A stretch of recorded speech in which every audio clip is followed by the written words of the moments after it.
Welcome to the African American, and Caribbean Studies Summer Virtual Institute. My name is Teresa Thomas, and I am the Gifted Instructional Specialist for Palm Beach County School System. Today's presentation will be on engaging gifted Black minds, strategies, and resources for instruction. We'll begin today by talking about what is giftedness. When I was in college taking courses in educational psychology, one of the articles I was required to read was The Self-Fulfilling Prophecy. And what I took from this study boils down to the simplest statement. A student will become what the teacher believes that student is capable of becoming. Because children can intuitively pick up on the expectations of them by how we treat and motivate them. And so as a teacher and later as a parent, I truly felt in my heart that all children are talented, gifted, and creative. And we just need to believe in them, support, and motivate them. And this is still true for me today. But when I started taking courses to become a gifted teacher, I learned that what is known as giftedness and genius exists in only about 10% of the population. It exists across all cultures, races, religions, and genders. But how a society quantifies giftedness varies because it can be highly tied to the values of that society. The other great challenge for us as program planners and policymakers is how we identify that giftedness because it can vary so greatly. Just take a look at the definitions for giftedness across the United States. There really are no two identical definitions, although there are many similarities, such as superior intellectual ability, creativity, task commitment. There are also many differences. So I'm going to name a few people, and I'd like for you to do a little activity. Think to yourself, are these individuals gifted? Why? What does this say about your own conception of giftedness? Here goes. Madam C.J. Walker, George Washington Carver, Frederick Douglass, Ida B. Wells, Albert Einstein, Oprah Winfrey, Mohandas Gandhi, Jay-Z, Misty Copeland, Simone Biles, Dwayne Wade. Would you label these individuals as gifted? What does this say about your conception of giftedness? Let us now go over some pedagogy that guides our work in gifted education. Joseph Renzulli considered three factors important for the development of gifted behavior: above average ability, creativity, and task commitment. In 1986, Renzulli distinguished two types of gifted performance: schoolhouse giftedness, which is the ease of acquiring knowledge and taking tests demonstrated through high grades and test scores; creative productive giftedness, which involves creating new products and ideas designed to have an impact on a specific audience or field. The state of Florida defines gifted students as students who have superior intellectual development and are capable of high performance. And NAGC, the National Association for Gifted Children, states children are gifted when their ability is significantly above the norm for their age. Giftedness may manifest in one or more domains, such as intellectual, creative, artistic, leadership, or in a specific academic field, such as language arts, mathematics, or science. So let's keep it real. Most states are working on a narrow conception of giftedness. This narrow conception of giftedness comes with the need to find an efficient and economical way to identify students and provide services. As we discussed earlier, it is also based on a society's cultures and values. This is further complicated by existing measures used to identify gifted students that are not designed to identify minority children, and over-reliance on qualitative data and teacher bias, thereby leading to an underrepresentation of African American students in gifted education programs across the country.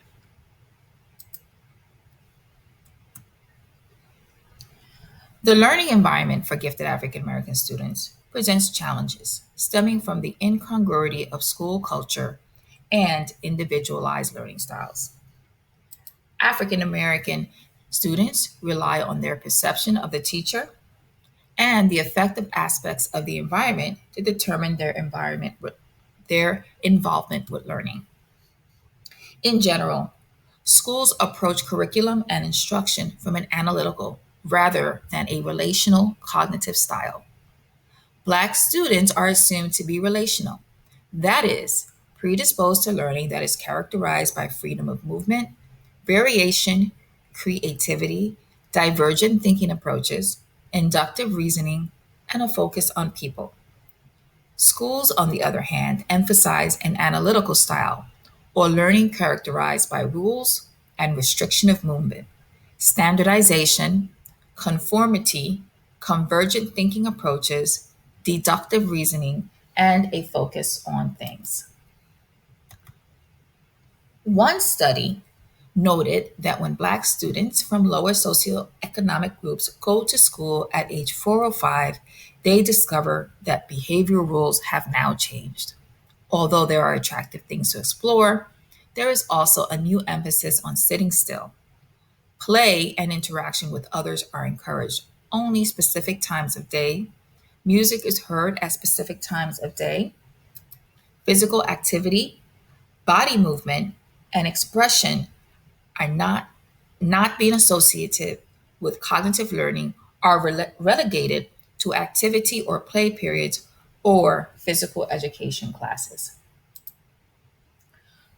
When gifted Black students are in their classroom, research has unveiled that the brains of gifted children function different from their peers. Let's take a look at the gifted brain. They show differences. In the frontal lobe, there is a greater focus on skills, greater global connectivity, which means more overall brain usage, greater alpha brainwave pattern, which supports concentration and input, and better brain chemistry balance, which supports attention, mood, and memory.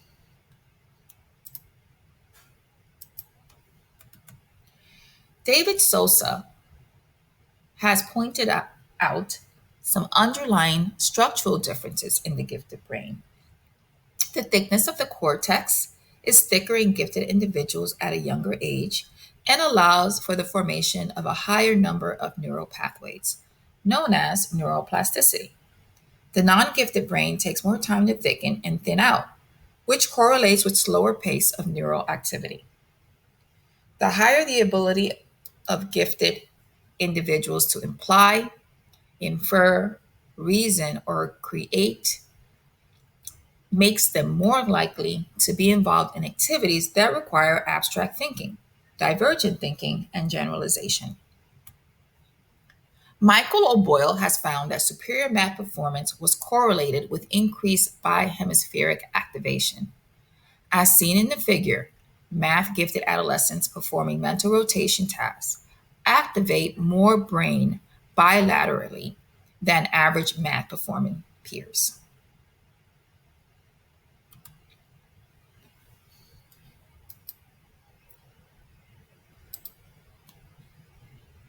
I would like to take a moment to listen to a few selected gifted students. In this video, they will describe what it is like to be labeled as a gifted student. As you hear from these students, please jot down any myths or perceptions that you may have about gifted students that this video may either dispel or any realities about gifted children that this video will reinforce. We took a weird test that was nothing like it ever done before. And then after that, some of the kids that took the test were pulled out of class to go to a special class. I grew up in Senegal, in West Africa, and I was labeled as gifted because from a grade standpoint, I was always in the top 5%. Being gifted to me meant that it just was something that was in me already. It was not something I could work at, but it was something that came from within me and had been identified by this test when I was 7. My expectations for myself was that I was supposed to always know everything and always be the top of everything because gifted people are supposed to be invincible.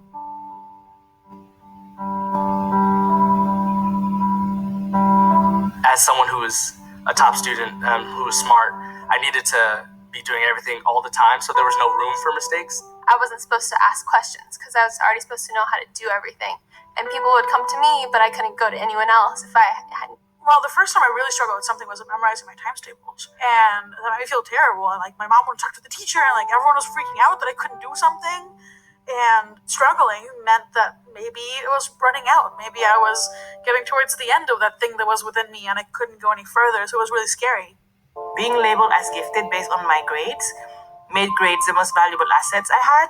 And when they were not up to par, I started really doubting who I was and questioning myself. And my idea of self was really deflated. Being one of the few Latina students in the school, I felt this additional pressure because I was there to represent my people. I had to make this choice of being in a space where I was this gifted person, but then I couldn't be myself and like be my full self. I don't see it as like a compliment, but I don't see it as like an insult either. Like it's like nice, it's not like a bad thing, but also I don't think it makes me any more smarter or gifted than any of the other kids in my school. There's a lot of kids in like the not gifted or not magnet program that are very smart and gifted as well, but they just didn't do as well on like the testing and the more standardized part of learning, which is okay.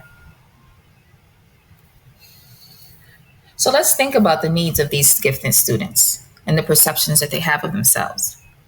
What I heard from these students, and maybe what you jotted down yourself, was that they feel that they always have to perform at a high level. People have high expectations of them. They're expected to know everything, and they don't have opportunities to make mistakes. They have trouble asking for help, but they need help. They don't want to be different, yet they have doubts and fears just like everybody else. So, this does have some serious implications for policymakers, planners, and classroom teachers of gifted students. Let's try to discuss some strategies and resources for addressing all of these issues. So, the implication for curriculum planners, schools, and classroom teachers. Assessment of the learning style preferences of Black students, multifaceted approach to instruction, and professional development to understand these dynamics are essential. More research into the learning styles of gifted minority children is necessary to uncover the uniquely different way that these students learn.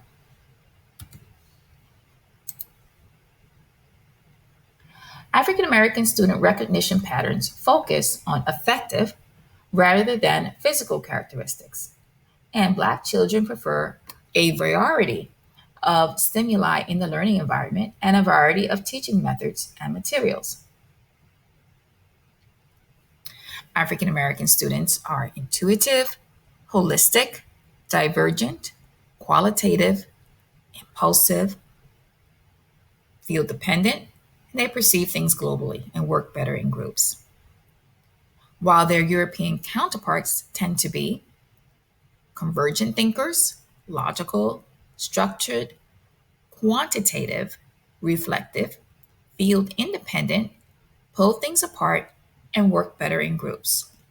So let's take two fields that are going to be in the next table, table one, and let's take a look at how field dependent and field independent teaching strategies look like. This table highlights two cognitive styles. Field dependent individuals, which tend to be African American students, have a more global and interrelated approach to visual information and are thus unable to distinguish the necessary parts for solving problems. The opposite approach, field independence, is characteristic of people who are able to isolate necessary parts from distracting elements to solve problems. Field dependent and field independent teaching strategies look different. So, for field dependent students, teachers should focus on needs, feelings, and the interests of students. Act as a consultant or a supervisor in the classroom. Use an informal approach and elicit class discussion. Use personal rewards. Encourage group achievement. narrate and humanize concepts, and try to identify with the class. While field independent teaching strategies focus on tasks, foster modeling and imitation, uses formal lecture oriented approach, uses impersonal rewards, encourages individual achievement, emphasizes facts and principles, and remains emotionally detached.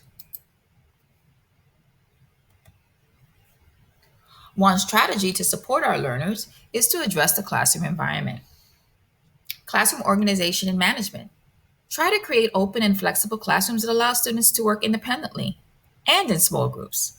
Try to create a balance between presenting information and creating learning opportunities. The social and emotional climate is really important for gifted African American students, as we saw in the video when they spoke about their needs. Elements of safety and acceptance are important.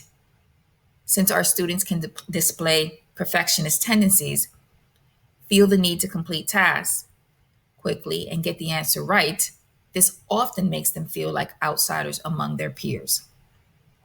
Therefore, they need to be reminded that mistakes are part of the learning process and that there are several ways to solve a problem. Effective teachers of African American students establish programs that acknowledge gifts, talents, skills, modes of learning, and interests.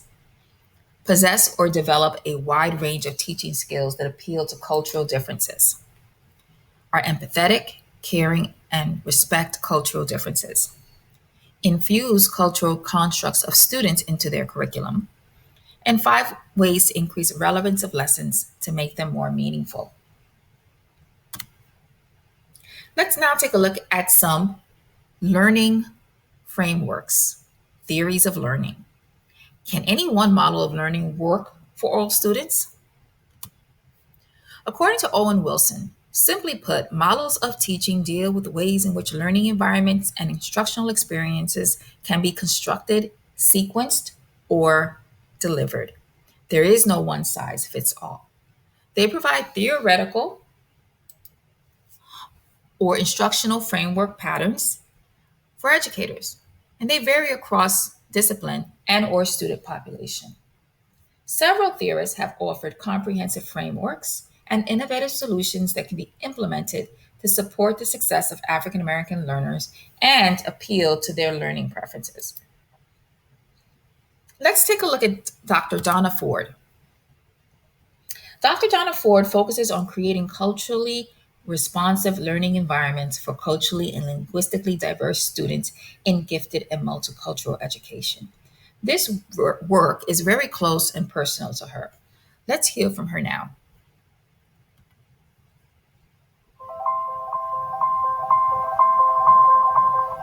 My name is Donna Ford. I'm a professor in the Peabody College of Education.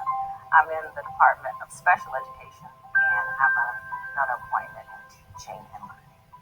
Although I'm in special education, the majority of my work is in gifted education and advanced placement.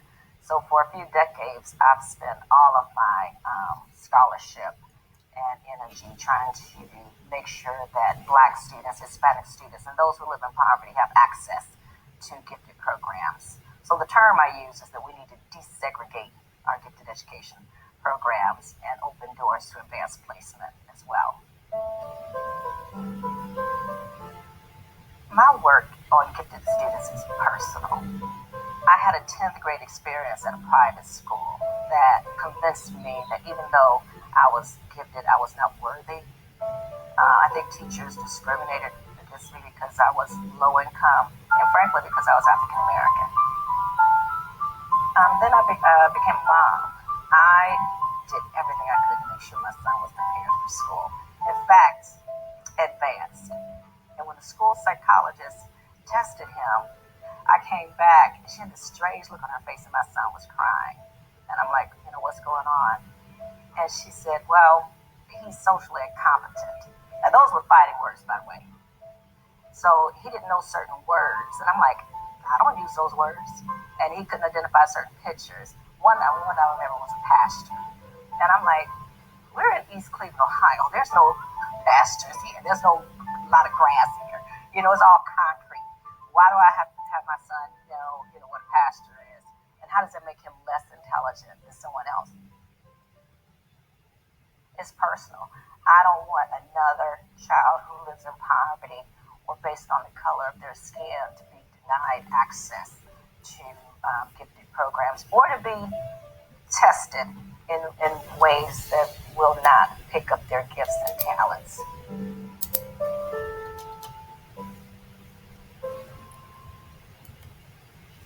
So Dr. Donna Ford feels that we need to look at bridging three fields. That would be the needs and development of culturally and linguistically diverse students, gifted education, and multicultural education. And she focuses on trying to create a culturally responsive classroom.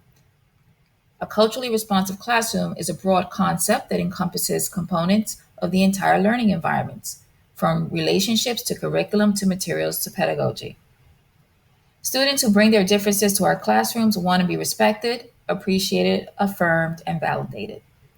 In addition, she feels that we need to have high rigor and a high quality education. These are the things that culturally and linguistically diverse students are looking for when they come to school. She also points out some other very important factors that should be in a classroom environment. Diversity is recognized and honored, and colorblind philosophies are avoided and discouraged. Teachers take time to get to know their students for their unique cultural individuals. Students feel physically and emotionally safe to be themselves, especially culturally. The curriculum and materials are culturally relevant and meaningful, and student backgrounds and experience are deemed central to teaching and learning. She says lesson plans and activities are infused with multicultural content that is respectful, and that teachers themselves display cultural awareness and sensitivity and seek to acquire a high level of cultural competence. Dr. Donna Ford wrote an article on creating culturally responsive classrooms for gifted students. And here is a chart where she outlines some cultural characteristics and teaching strategies. So I give you an opportunity to take a look at that.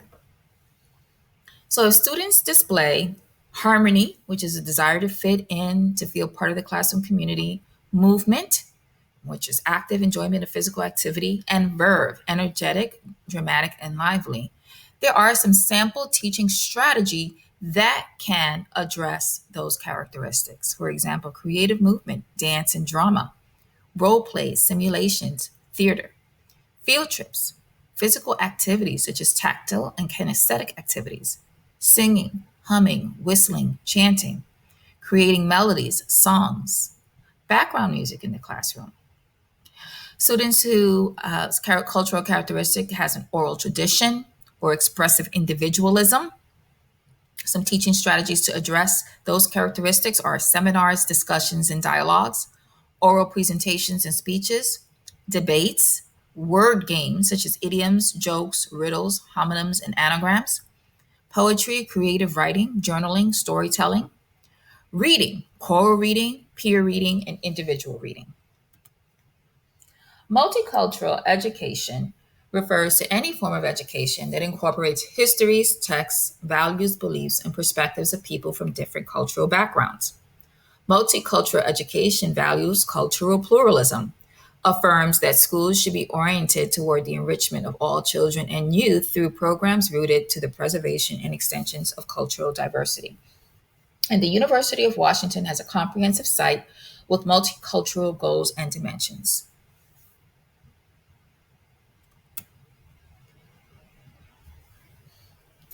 Another model of teaching is the Torrance incubation model of teaching developed by Paul Torrance. And we'll hear a little bit about this model. Hi, welcome. Today we're going to talk about TIM. TIM is the Torrance incubation model of teaching and learning. It was originally developed by Paul Torrance. The model is a model for deep thinking, integrating creativity, and overall improving our learning opportunities for students. Here's an example. You have a student that really gets engaged in what you're teaching. Things go really well that day. The students go deep. They're curious. They leave learning quite a bit. but also having unanswered questions. They're intrigued. They want to learn more, and you don't give them any homework assignment. They leave, and the next day, the child comes back and says, "Let me tell you what happened." Right from the door, they can't stop talking about the learning that occurred beyond that lesson the day before. What they continue to think about, what they continue to look at, how they tried to answer unanswered questions and look for information. It wasn't homework, it was good learning. It was that you set the stage for incubation to occur, and that child kept the learning going. So in a way, Tim saves yourself time and can help you get to deeper learning. What you can do with Tim is take your regular lesson, take a good look at what you do before your lesson, what you do in the middle to really get students engaged, and what you do at the end to keep the learning going. Take a look at the design of the Tim model and see what I'm doing to heighten anticipation of my students. I have to set the motivation. I have to give the purpose. Have I done that? Take a look at what you do to dig them deeper. How do you get them thoroughly engaged in that learning so that they're questioning, so they're beginning to make connections, and what you are doing out the back end to help them continue to think and learn? What are some of the ways they get a glimpse of the future and continue to make connections to things they know, understand, and that they want to know? That's a piece of the Tim. Now, that will help with incubation happen out the back end. What's truly unique about Tim is that Tim also teaches creativity while you teach for content. So you have content. You're doing a math lesson. It's fractions, and it's a math lesson you've done for a long time. What are you going to do in addition to looking at the basic structure of your lesson to improve it and to get deeper learning? You're also going to select a creativity concept or skill to integrate. So Paul Torrance, in Making the Creative Leap Beyond, outlined a set of creativity skills that is research-based. That's a good place to start. Start with some creativity skills or concepts that are research-based and deliberate. So, for example, look at things in another way is a handy skill. We all need to do that throughout our lives. So I could take my fraction lesson and I could look at what I'm doing to heighten anticipation, to deepen expectations, and to extend the learning, and integrate that particular skill at that point. So what I'm doing is integrating it 3 times. I'm teaching my fractions better, and I'm teaching for creativity at the same time. You don't have to say, I need a half hour every day to teach creativity. You set up the environment so that it's conducive to creativity. You get your learners prepared for good learning, and you develop their expertise. And at the same time, you develop their potential for creativity by teaching deliberately a piece of creativity. So that's Tim. Try it out.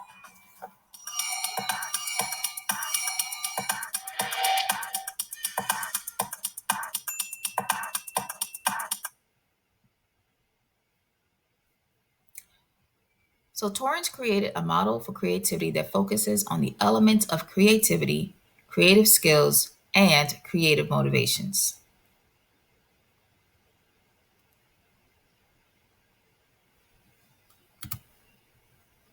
Hi. Well,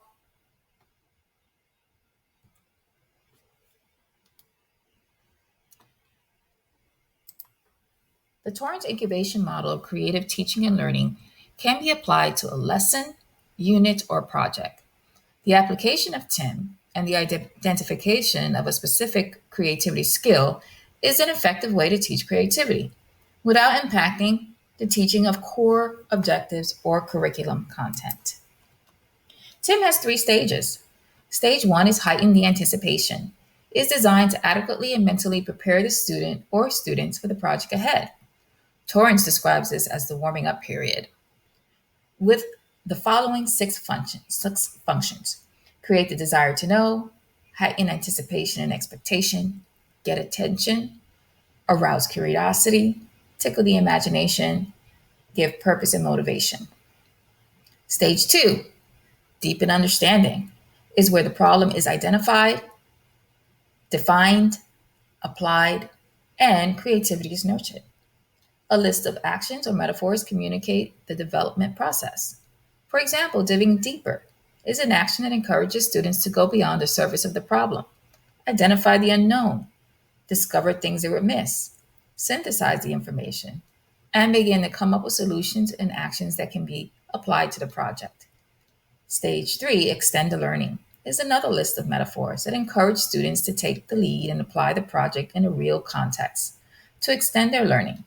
For example, building sandcastles is a metaphor that challenges students to use their imagination and discover the ways to extend the project to the real world. Torrance introduced 4 skills of creativity that enable creative behavior. These skills can be learned and practiced by everyone regardless of age.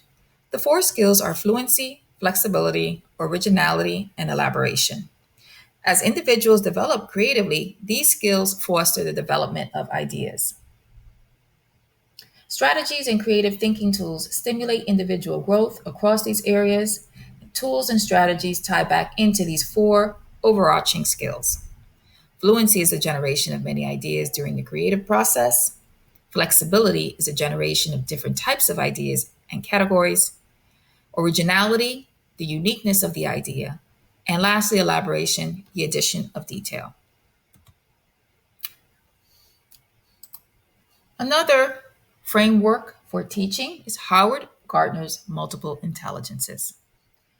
Howard Gardner believes that multiple intelligences are highly independent and nearly all children show strengths and weaknesses in different kinds of intelligences.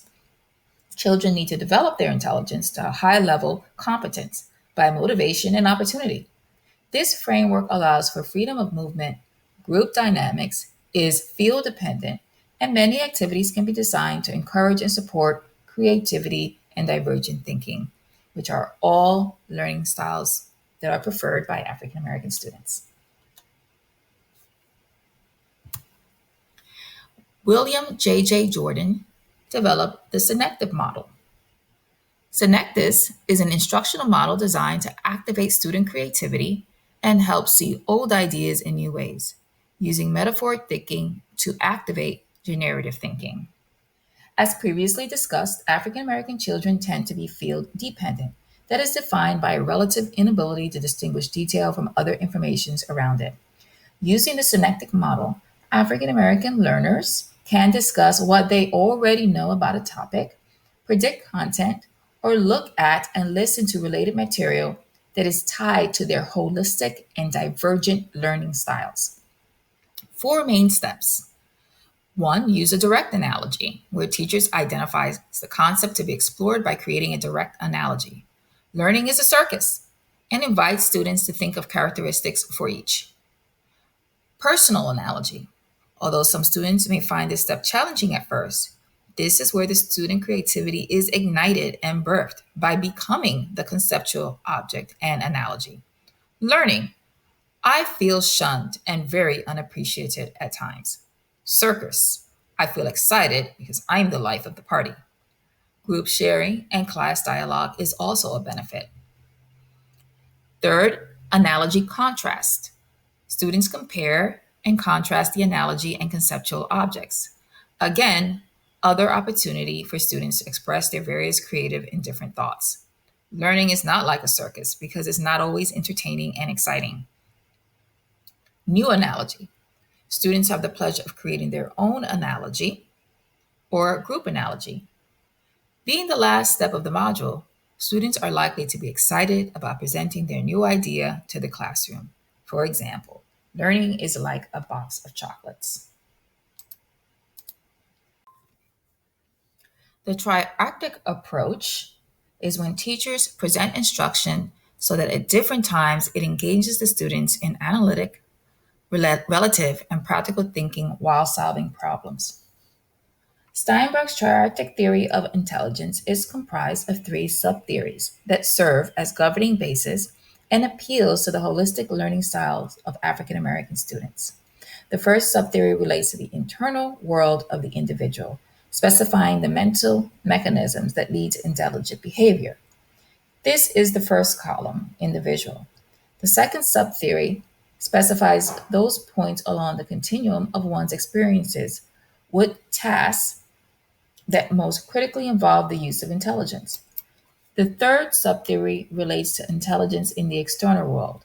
How does this intelligent behavior it present itself in the everyday world, which would be the last column.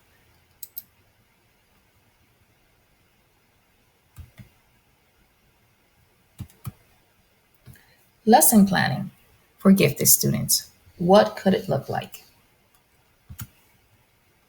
This is a gifted lesson plan rubric. Lesson planning includes standards, objectives, materials, and procedures.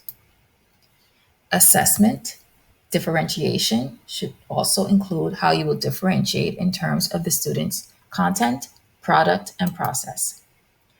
Remediation should reflect the different way you will reteach the students who have not mastered the standards and should be an alternative method than the original way you taught it, maybe pull out or small groups. Enrichment is for those students who are all ready to move ahead. We will talk about enrichment at length next. Lesson planning should also include curriculum compacting. At the beginning of each lesson, you should do an assessment to see how much of your lesson the student already knows. Gifted students often appear bored or unmotivated because they already know what we are about to teach. A simple pre assessment will allow you to adequately measure where your students are, how you should group them, which tiered lesson they need, or who is ready to move ahead to enrichment or independent learning contracts. Joseph Renzulli offers a model for school-wide enrichment that is highly recommended. Gifted differentiation. When designing differentiated lesson plans for gifted children, begin with the question, what do I want my students to learn? Next, consider how you will adjust at least two of the three areas of learning. Content is the books, articles, videos, or other resources you will use to teach new ideas. This can be in the form of higher reading level, complex ideas, focus on concepts and themes and facts, breadth and depth of information. The process is the instructional method and the activities that the children will participate in. Open-ended questions, analyzing, evaluating, and synthesizing information, inductive reasoning, explaining and rationalizing, Socratic discussion. And product is the end product the students create to showcase what they've learned. Real-world problems, products for real-world audience. They can self-select a project, evaluation by expert, or learning peers. Differentiation by content is the information that the students are required to learn. And you can use audio, video, Cornell notes, curriculum compacting, highlighted materials, mini lessons, variant tests, vocabulary lists, etc. Differentiation by process means students interpret the content and ideas that are outlined in the curriculum. Each student needs time to think about new material and to make sense of it. The activity portion of a lesson allows students the time to make sense of the information that has been presented and provides time to complete an activity. It allows students to process and internalize information. It is important to ensure the activity is meaningful and is promoting new learning at an appropriate level for the students. This means it should match a student's readiness level, and the activity portion is a great way to tap into different learning styles. This could be group work. There are a list of strategies that are suggested by Carol Ann Tomlinson, such as creative problem solving, cubing, graphic organizers, interest groups, jigsaw, journals, labs, learning logs, literature circles, making models, philosophical chairs, role play, think, pair, share. And differentiation by product. What is the student going to produce to show that they've learned? The product can be used as a means of evaluating and marking a student's understanding. Generally, assignments are a better way to assess learning than tests because the stress is reduced and motivation can be higher due to a sense of ownership with a project. Assignments require students to meet prescribed learning outcomes, but should fit student readiness, interests, and learning profiles. In addition, the product should synthesize ideas found in the unit of study. The following are types of products that created with differentiation in mind. Build a PowerPoint or web page, conduct an experiment, create a game, a model, give a speech, make a brochure, photo collage or poster, write a newspaper story or an essay, draw a cartoon, write journal entries, songs, or poems. And now we are going to end by discussing enrichment. Plan for enrichment. And this does not look the same for everyone. It should be culturally relevant and interest based. Enrichment is flexible groups, which may change daily or weekly, choices for students, content connected, increased depth, breadth, and complexity. Sometimes independent activities, sometimes direct instruction, cross curricular. It is different or differentiated work, not just more work. High level thinking skills applied to content. It is planned and purposeful and responsive to students' needs and situations. Enrichment is not a label just for gifted students. Worksheets and busy work, random assignments, puzzles, an end in itself, extra work, different strategies, same content. Packet for everyone, thinking skills taught in isolation and unstructured free time. So you have some big questions to ask yourself when you are preparing for enrichment. Enrichment needs to be purposeful, focused, and planned. Before you start your students on an enrichment project or activity, ask yourself these questions. What results or student outcomes do you expect to see as a result of enrichment in this particular area or for this particular student? What is specific content that needs to be enriched? You have to figure out what you want to teach before you can figure out how to teach it. How do you decide or who or what gets to be enriched? What choices will the students have? The Renzulli School-Wide Enrichment Triad offers a model for how to do enrichment correctly. He devises 3 types of enrichment activities. Type 1 activities are general exploratory activities that are available for students in the entire school. They include field trips, speakers, assemblies, and plays. The goal of Type 1 activities is to provide an expert on a certain subject. All students can benefit from this because they're having an authentic experience. Type 2 or group training activities take Type 1 further by exploring a problem or issue in groups. And Type 3 activities can be individual and small group investigation of real problems that are usually reserved for students identified as gifted or those who have shown potential for the gifted program and have a high motivation. During Type 3 work, students choose a problem to focus on. By themselves or in small groups, students must research their problem, decide on a product to create that will demonstrate a possible solution to that problem, and present their product to an appropriate audience. Type 3 projects can take up to an entire school year to complete. Students are usually given a set amount of time per day or week to devote their Type 3 projects, and students are allowed to spend their time learning about a subject in which they are interested while learning valuable interpersonal research, organization, and time management skills. Some key takeaways from my presentation as we bring this presentation to a close is that giftedness exists in every race, gender, ethnicity, and income bracket, but most sets are working with a very narrow conception of it. Therefore, we need more research into the assessment, identification, and learning styles of African American students. The brains of gifted children show differences that have pedagogical implications for teachers of gifted students. There are various strategies, teaching models, and frameworks that can support the needs of our African American students. Through lesson planning, differentiation, and enrichment, we can truly reveal the gifts, talent, and potential of our gifted Black students. Thank you for attending the African American Caribbean Studies Virtual Summer Institute and my presentation on engaging gifted Black mans. There is a link that has many of the slides, resources that have been used in this presentation that you can use to further your study and research into strategies and instructions for gifted Black minds. I hope that you have a great institute and a safe rest of the year.